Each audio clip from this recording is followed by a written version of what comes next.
갈라디아서 강의 세 번째 시간입니다. 우리가 서론과 그다음에 저번 주 1절 말씀을 통해서 우리가 중점적으로 봤던 것은 뭐냐면 갈라디아 교회는 사도 바울의 1차 전도 여행 때 소아시아 지역 갈라디아의 로마 행정구역상 갈라디아 남쪽 부분 그 소아시아의 남쪽 부분에 전도하면서 세워진 교회라고 말씀드렸습니다.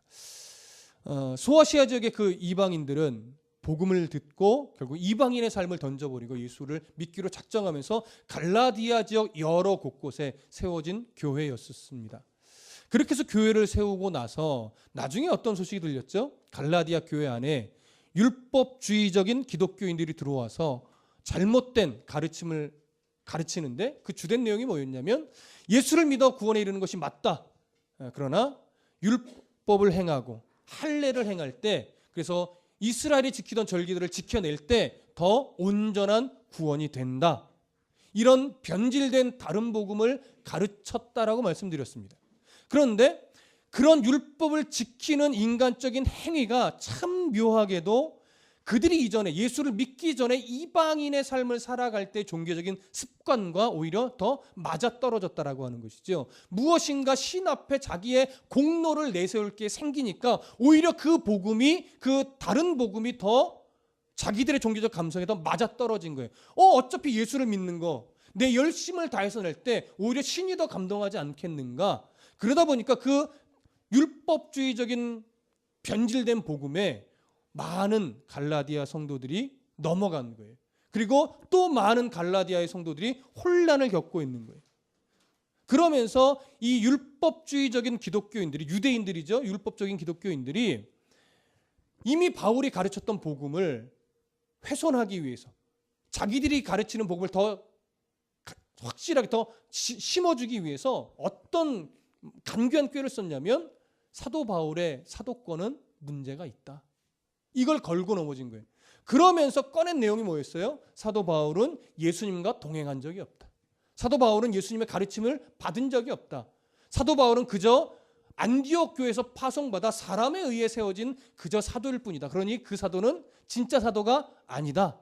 그가 거짓 사도라는 것을 자꾸 주입시키니까 결국 그가 가르쳤던 참된 진리도 허물어지게 되는 거죠. 그로 인해서 사도 바울은 갈라디아 교회에 아주 간절한 마음을 가지고 서신을 쓰는데 처음부터 무엇을 꺼내요? 자신의 사도권을 꺼내요. 근데 이 사도권을 문안인 사도하기 전에 먼저 사도권을 꺼내는데 아주 특징적인 것은 1절에 내 사도권은 사람에게서 난 것도 아니고 또 사람으로 말미암은 것도 아니다라고 이야기를 하는 거예요. 왜요? 그들은 자꾸 사람에게서 난 거짓 사도권이다라고 주장하니까 아니라는 거죠.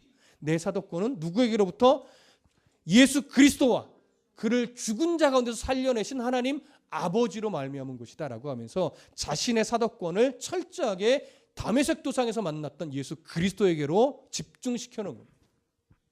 이 사도 바울의 간절함이 갈라디아 성도들에게 통한다면 이제 이후로 진행되는 모든 서신의 내용을 그들은 잘못된 시각을 갖지 않고 바르게 받아들일 수 있을 겁니다. 그러다 보면 그들 안에 뭐예요? 온전한 복음의 기초가 다시 튼튼하게 세워질 수 있게 되는 것이죠. 오늘 그런 바울의 간절한 마음을 가지고 이제 2절부터 더 들어가겠습니다. 2절 다 같이 읽어보겠습니다. 시작. 함께 있는 모든 형제와 더불어 갈라디아 여러 교회들에게. 자, 여기서 갈라디아 여러 교회들에게라고 하는 표현으로 볼 때 더 확실한 것은 이것이 갈라디아에 있는 어떤 한 교회를 대상으로 하는 것이 아니라 갈라디아 지역 여러 곳에 흩어져 있는 교회들에게 쓴 회람용 서신임을 알 수 있습니다. 그러니까 한 교회에서 이것을 지도자 된 사람이 성도들에게 읽어주고 또 다 읽으면 그것을 다른 옆에 교회로 보내서 또 그 교회에서 지도자가 또 읽어주고 또 다 읽고 옆에 교회로 돌려서 또 읽어주는 이런 식의 회람용 서신이라는 의미가 여기 있는 것이죠. 아마 이 교회들은 저번에도 얘기했듯이 1차 전도여행 때 세워진 비시디의 안디옥에 있는 교회, 또 이고니온에 있는 교회, 루스드라에 있는 교회, 그리고 더베에 있는 교회, 더 있는지는 모르겠어요. 일단은 사도행전을 근거로 두드러지게 드러난 것이 이 네 곳에 있는 교회들입니다. 이런 교회들에게 사도 바울이 지금 편지를 쓰는데 여기에 시작을 이렇게 해요. 함께 있는 모든 형제와 더불어 이렇게 표현합니다. 여기서 말하는 모든 형제는 누구일까? 정확하게 단정지어 알 수는 없으나 여기서 말하는 형제는 예수 그리스도의 보혈의 은혜로 같은 믿음의 공동체가 된 그룹 안에 있는 형제들을 말합니다. 근데 그 중에서도 어떻게 좀 집약이 되냐면 함께 이 선교 여행의 동역자로서 동참하고 있는 형제들로 보여집니다. 그들이 지금 함께 편지를 쓰는 자리에 있는 건데 이들이 같이 썼다라고 하는 것은 아니고 지금 이 같은 형제된 자들도 바울이 쓰는 내용들을 동일하게 뭐하고 있다? 인정하고 있다라고 하는 거예요. 그러니까 갈라디아 지역에 있는 교회들의 문제점을 이들도 동일하게 듣고 그것이 문제라고 하는 것을 동일하게 인정했고, 그래서 바울이 이렇게 너희들이 고쳐야 된다, 이런 것은 바뀌어야 된다라고 하는 이 바울의 가르침이 옳다라고 이들이 인정하고 있다는 걸 지금 뒷받침하는 그런 표현이 될 수 있어요. 그래서 다른 형제들도 나와 동일한 생각을 가지고 쓰는 것이다, 이런 표현이 되는 것이죠. 그래서 바울 혼자만의 생각이 아니라 바울과 함께 동역하고 있는 여러 형제들, 여러 동역자들이 같은 마음으로 지금 쓰고 있는 것이다, 이런 표현이 되는 것입니다. 자, 그리고 이제 3절로 넘어가 볼게요. 3절 함께 읽습니다. 시작. 우리 하나님 아버지와 주 예수 그리스도로부터 은혜와 평강이 있기를 원하노라. 자, 사도 바울은 당시 헬라인들이 쓰는 편지의 어떤 형식들을 그대로 쓰고 있습니다. 보통 저는 편지를 많이 안 써봐서, 아내랑 연애할 때도 편지를 거의 안 써봐서 편지를 보통 어떻게 쓰나 좀 헷갈리긴 해요. 그러나 보통 누구누구에게, 그러면서 봄이 오는 만물에 싹이 트는 뭐 어떤 날입니다 하면서 이렇게 좋은 미사여구들 많이 쓰고, 그 다음에 뭐 인사도 나누고 건강은 어떠신지 묻고, 그 다음에 뭐 본론으로 들어가고 뭐 이런 식의 우리나라도 대충 이렇게 틀이 있잖아요. 헬라 시대에도 이런 틀이 있었어요. 인사를 하고 안부를 묻고 이런 틀이 있었는데, 지금 3절에서 은혜와 평강이 있기를 원하노라 하면서 이렇게 복을 비는 인사도 당시 헬라 문화 안에 편지를 쓸 때 나타나는 전형적인 틀이에요. 그 틀을 동일하게 사용하고 있으나 내용은 전혀 다르게 쓰고 있는 거예요. 내용은 기독교적인 어떤 신학이 담겨 있는 내용을 담고 있습니다. 그 내용이 뭐냐면 은혜와 평강이라고 하는 단어예요. 헬라인들은 은혜와 평강이라는 단어를 잘 쓰는 단어는 아닙니다. 기독교인들만이, 예수 그리스도의 은혜를 덧입은 자들만이 이런 표현을 쓰는데, 사도 바울의 서신서에는 항상 이 인사가 들어갑니다. 은혜와 평강이 있기를 원한다. 일반적으로 은혜라는 뭡니까? 은혜. 카리스라고 하는 헬라어입니다. 카리스. 근데 은혜라고 번역이 된 이 카리스라는 단어는요, 기본적으로 이거예요. 어떤 은혜 같은 것을, 그러니까 큰 복이라든가 또 내게 뭔가를 받을 만한 가치가 전혀 없음에도 불구하고 나의 어떤 조건을 보지 않고 그냥 호의를 베풀어 주는 것, 내가 받을 만한 자격이나 요건이나 그 어떤 것도 아무것도 없음에도 불구하고 그저 아무런 조건 없이 그 호의를 베풀어 주는 것을 뭐라고 말하냐면 카리스라고 하는 겁니다. 근데 이것이 예수 그리스도의 어떤 보혈의 은혜 안으로 들어가면 구원의 은혜를 받을 만한 자격이 전혀 없는 죄인된 우리에게 하나님이 그저 사랑하여 선택해서 우리에게 베풀어 주시는 구원의 은혜, 이것을 카리스라고 하는 겁니다. 그 다음에 이어지는 평강이라는 것은 헬라어로는 에이레네라고 하는 거예요. 근데 이것은 무엇에 대해 어떤 단어를 번역할 때 쓰는 단어냐면 히브리어의 샬롬을 헬라어로 번역할 때 에이레네라는 말을 쓰는 겁니다. 그래서 히브리어에서 샬롬은 뭐예요? 평강, 평화를 기원하는 거죠. 그런데 유대인들 사이에서 인사할 때 이제 샬롬 이렇게 인사를 해요. 뭐 우리처럼 악수를 하는지는 모르겠으나 샬롬이라고 말할 때 이것이 갖고 있는 기본적인 의미는 뭐냐면 당신과 나 사이에는 뭔가 불편한 상태가 전혀 없는 아주 원만한 좋은 관계입니다, 이런 인사가 되는 거예요.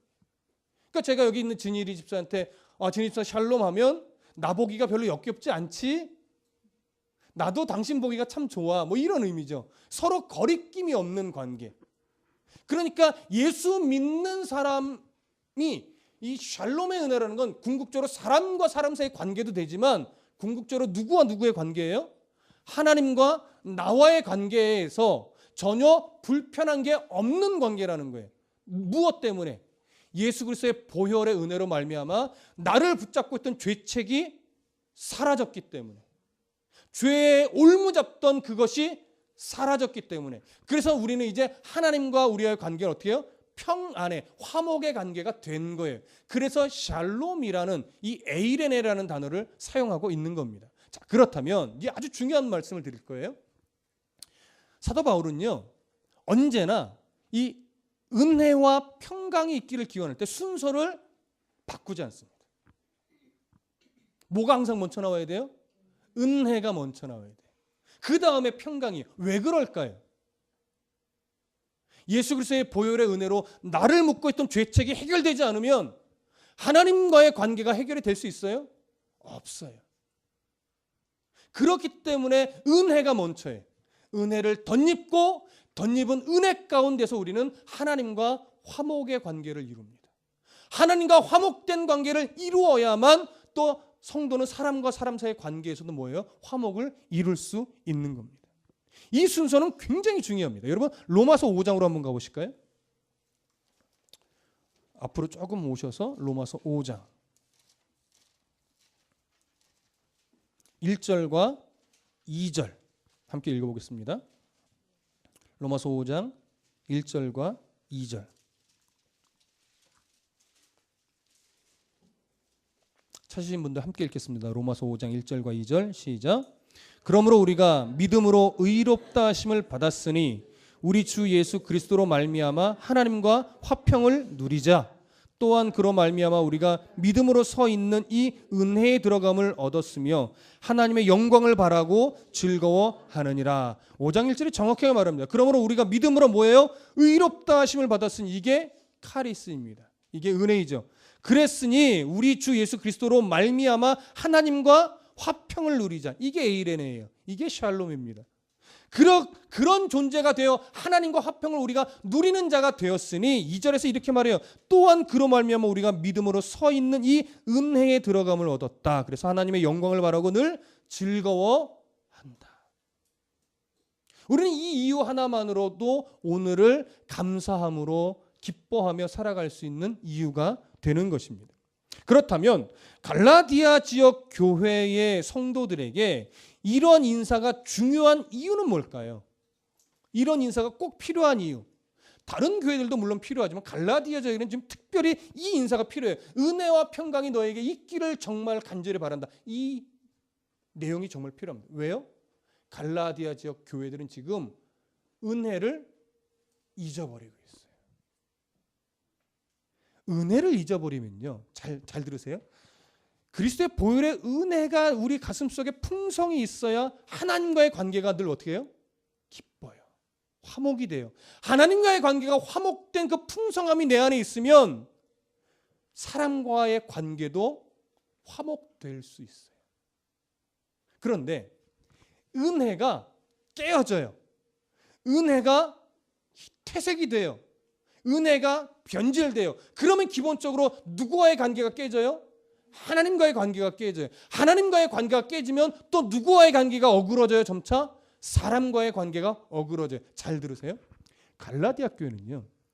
지금 이 율법주의적인 기독교가 들어옴으로 말미암아 교회가 더 하나로 화목되고 뭉쳐지는 것이 아니라 뭐가 갈라져요? 파당이 갈라져요. 그리고 정죄해요. 그리고 판단해요. 그래서 용납하지 않고 이해하지 않고 양보하지 않아요. 그러면서 자기들에게 정말 믿음의 복음을 처음 선물했던 바울의 사도권마저도 지금 부인하는 단계까지 간 거예요. 사람과의 관계가 어그러지죠. 평화의 관계가 깨진 거예요. 왜요? 바른 은혜가 퇴색되고 변질되어 있으니까. 바른 은혜라는 건 결국 뭡니까? 예수 복음입니다. 여기에 다른 게 들어와서는 안 돼요. 여기에 사람의 열심이 들어와서는 안 돼요. 오직 100% 예수 그리스도의 보혈의 은혜만으로 우리에게는 은혜가 채워져야 돼요. 근데 지금 갈라디아 교회는 십자가의 은혜만 서 있어야 되는 그 자리에 뭐가 살며시 딱 치고 들어왔어요? 율법주의적인 사람의 공로가 치고 들어와 있는 거예요.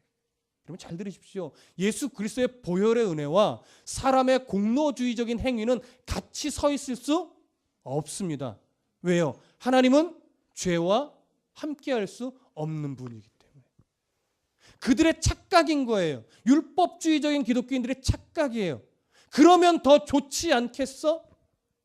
누누이 말씀드리지만 교회는 민주주의가 아닙니다. 합리주의도 아닙니다. 교회는 신본주의입니다. 하나님의 뜻 안에서 움직이게 돼 있어요.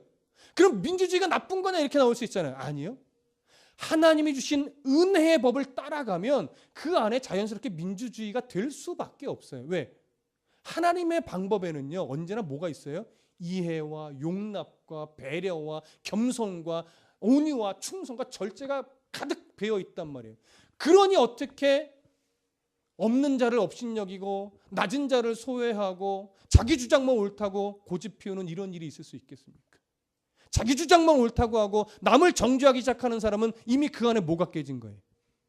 은혜가 깨진 거예요. 복음에 뭔가 훼손이 되어 있는 거예요.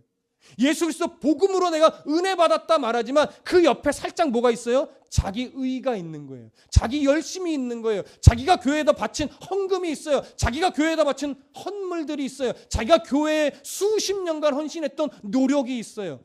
그것이 마치 하나님의 은혜라고 말하지만 하나님의 은혜 옆에 그런 자기만의 공로가 거의 똑같은 수준으로 들어있는 거예요. 무슨 말씀인지 이해되세요? 그러니까 자꾸 신앙이 어디에 뿌리 박아요? 교회에 뿌리 박아요. 교회에.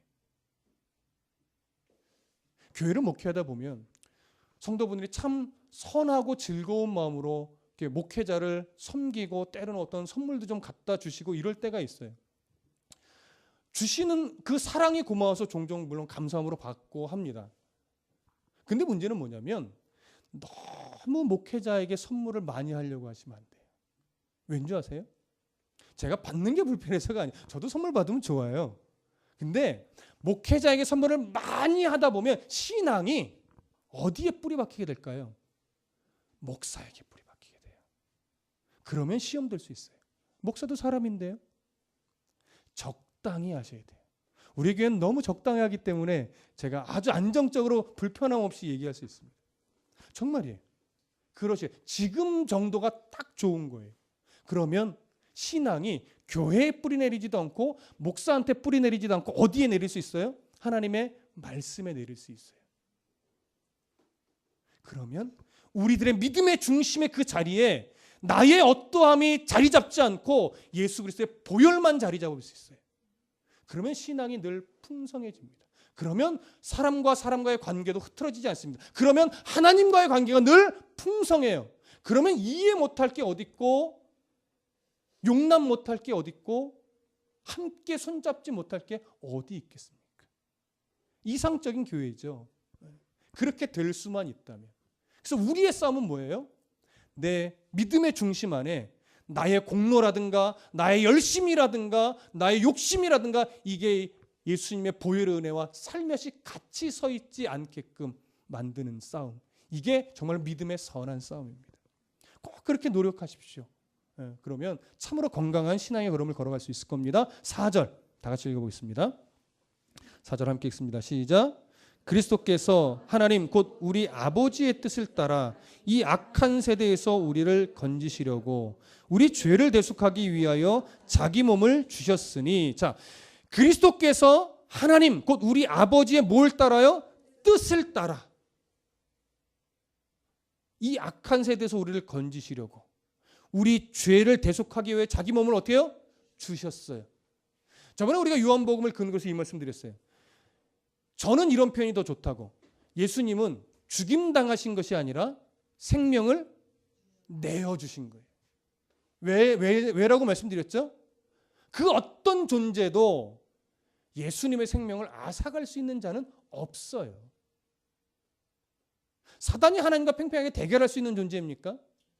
전혀 아니죠. 하나님의 그저 도구일 뿐이에요. 그런 사단이 아무리 인간의 몸을 입고 오셨다고 해서 예수님의 생명을 그가 뺏어가요? 말도 안 되는 얘기죠. 그래서 요한복음에는 예수님이 숨이 끊어져서 고개가 떨궈진 것이 아니라 고개를 숙이시니 영혼이 떠나셨다라고 돼 있어요. 뭐예요? 다 이루었다. 하나님의 뜻을 내가 다 이루었다. 그러니 어서 내 생명을 가져가라고 생명을 사단에게 내어준 거예요. 그랬더니 가져갈 수 있었던 거예요, 여러분. 생명을 내어주. 여기 정확하게 기록되어 있잖아요. 어떻게 4절? 우리 죄를 대속하기 위해 자기 몸을 주셨다. 붙잡힌 게 아니에요. 뺏긴 게 아니에요. 자기 몸을 친히 우리를 위해 내어주신 겁니다. 왜요? 하나님의 뜻이 우리를 구원하고자 하는 뜻 가운데 있었고 예수 그리스도는 그 뜻에 순종하는 것이 기쁨이었기 때문에 기꺼이 십자가에 생명을 내어주신 겁니다. 그것이 바로 하나님 뜻과 일치하는 행동이었던 것입니다. 그러면 예수님이 그렇게 자기의 생명을 내어주시기까지 우리를 사랑하실 때는 어떤 이유이냐? 물론 구원이지만 그 구원은 오늘 갈라디아서는 이렇게 설명하는 겁니다. 이 악한 세대에서 우리를 뭐 하시려고? 건지시려고. 자, 악한 세대라고는 결국 뭡니까? 악한 세대는요, 여러 가지로 표현할 수 있는데 이런 거예요. 아담의 범죄 이후부터 예수님의 재림 때까지 죄의 영향을 받으며 살아가는 인간의 모든 역사가 다 악한 세대입니다. 사단은 처녀 귀신으로 나타나지 않아요. 사단은요, 드라큘라나 좀비나 또 뭐 있어요? 하여튼 그런 것들로 나타나는 게 사단이 아니에요. 사단은요, 이 세상의 문화를 변질시키고 가치관을 왜곡시키고 사람이 욕심에 사로잡히게 만들고 성공 지향적인 것에 목숨을 걸고 물질 지상주의에 정말 온 마음을 다해 살아가도록 가치관을 바꿔놓는 게 사단이에요. 그래서 예수 믿는 사람도 결국 뭐 때문에 힘들어요? 아무리 예수를 믿어도 결국 힘든 건 물질의 문제이고 결국 힘든 건 어떤 세상에서 어떤 권세적인 문제이고 결국 힘든 건 또 사람과의 관계 속에서 힘든 거예요. 그게 하나님 안에서의 우리의 가치가 바뀌고 시선이 바뀌고 목적지가 바뀌어야만 해결이 되지, 목적지와 가치관이 하나님 중심으로 바뀌지 않으면 우리는 여전히 뭐예요? 물질에 매이고 세상의 성공에 매이고 학벌에 매이고 우리가 갖고 있는 어떤 이상적인 욕심에 매일 수밖에 없어요. 그러다 보면 그걸 이루기 위해 뭘 이용해요? 기도를 이용하죠. 그걸 이루기 위해 뭘 이용해요? 금식이란 특별한 방법을 사용하죠. 그것도 안 되면 결국 뭐예요? 신비한 것을 쫓아가죠. 예언의 은사를 찾아가죠. 은사자들에게 목매게 되어 있습니다. 성경은 신앙을 그런데 목매라고 말하지 않아요. 철저하게 하나님의 말씀. 이 백성이 죽어가는데 이 백성이 죽는 이유는 뭐가 없어서? 말씀이 없어서 죽는다고 그랬어요. 말씀이 없어서. 여러분, 말씀을 바르게 알고 그 말씀 안에서 하나님의 마음을 배우면 결국 우리가 세상을 살아가는 가치관이 하나님의 식으로 바뀝니다. 그러면 좀 힘겨웠고 버거운 하루지만 기꺼이 그 버거운 하루 속에서 하나님의 은혜를 붙잡고 즐겁게 소망 중에 살아갈 수 있어요. 신앙은 그걸 배워가는 겁니다. 왜요? 여러분, 예수 믿음은요, 잘 들어보세요. 예수를 정말 성실하게 믿고 기도하고 예배하고 헌신하면 좀 나이 어느 정도 들었을 때는 이제 좀 여유 있게 큰 집도 좀 살고 좋은 차도 좀 끌고 여행도 다니면서 살아갈 수 있도록 하나님의 은혜를 베풀어 주시면 얼마나 좋겠습니까? 그런데 잘 들으세요. 하나님이 우리에게 허락하신 인생의 최종 목적지가 이 땅이라면 그렇게 해주시죠. 왜 안 해주시겠어요? 근데 하나님은 성경에 우리들의 본향이 이 땅이라고 말하지 않아요. 어디요? 하나님의 나라. 새하늘과 새 땅. 우리가 계시록 강해를 1년 넘게 하기 때문에 정확하게 알아요. 그렇죠? 새하늘과 새 땅이에요.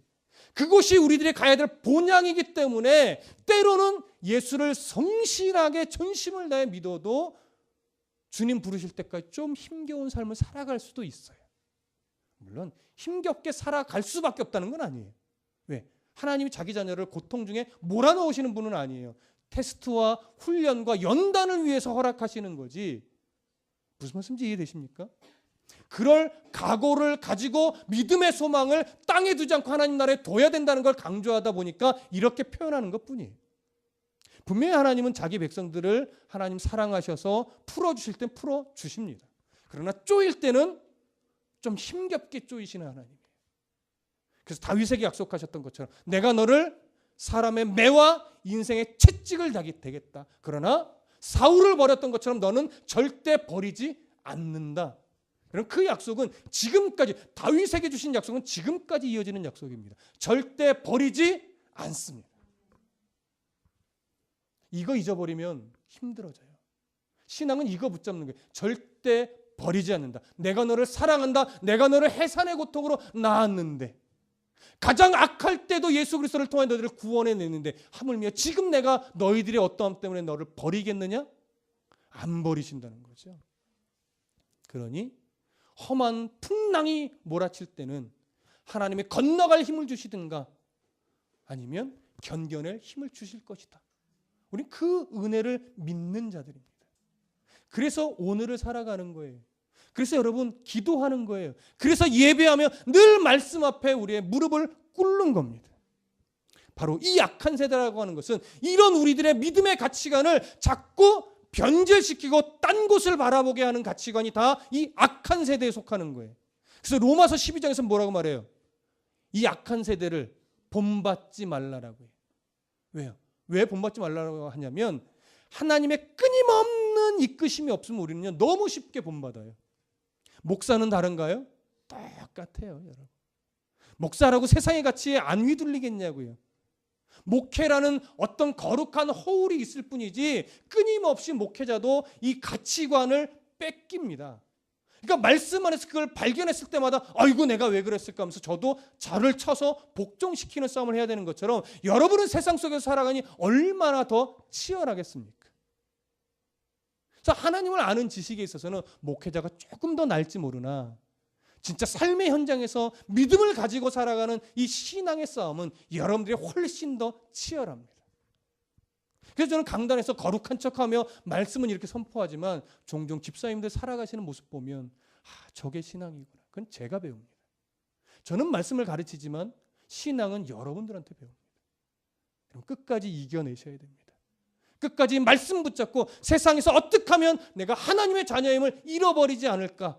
이 고민 속에서 하루하루의 삶을 살아내셔야만 하는 겁니다. 그게 뭐예요? 이 악한 세대에서 하나님이 예수님이 우리를 건지기 위해 십자가의 생명을 내어주신 이유입니다. 그렇게 꼭 성공하시기를 부탁합니다. 여러분 빌립보서 3장 20절 한 번만 더 찾아볼게요. 빌립보서 3장 20절.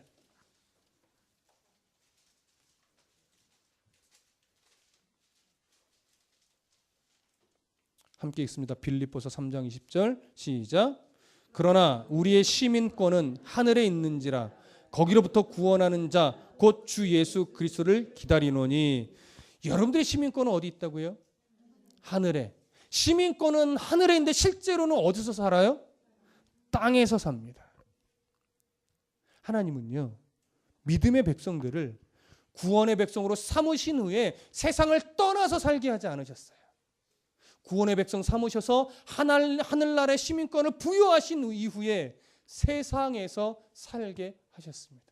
왜냐하면 거기서 소금인 것을 내가 놓치지 않고 내가 비친 것을 잃어버리지 않고 살아내는 훈련을 통해서 비로소 하늘나라의 시민권에 부합한 자로 우리가 성숙되어질 수 있기 때문에 그 성숙함이 하나님이 원하시는 수준에 딱 됐을 때 하나님은 우리를 뭐예요? 부르시는 거예요. 그래서 하나님이 원하시는 어떤 수준까지 아직 안 된 사람은 불러가시지 않습니다. 요건 이제 한쪽 시각이에요. 또 다른 시각으로 보면 좀 다르게 표현이 되시는데 오늘은 이렇게 좀 표현해 보자고요. 여러분들이 왜 지금 하나님 나라로 가지 않고 이렇게 살아서 예배하고 있느냐? 아직 신앙의 수준이 낮아서 그래요. 무슨 말씀 이해되시죠? 뭐 기분 나쁘게 듣지 않으시죠? 저도 살아 있잖아요.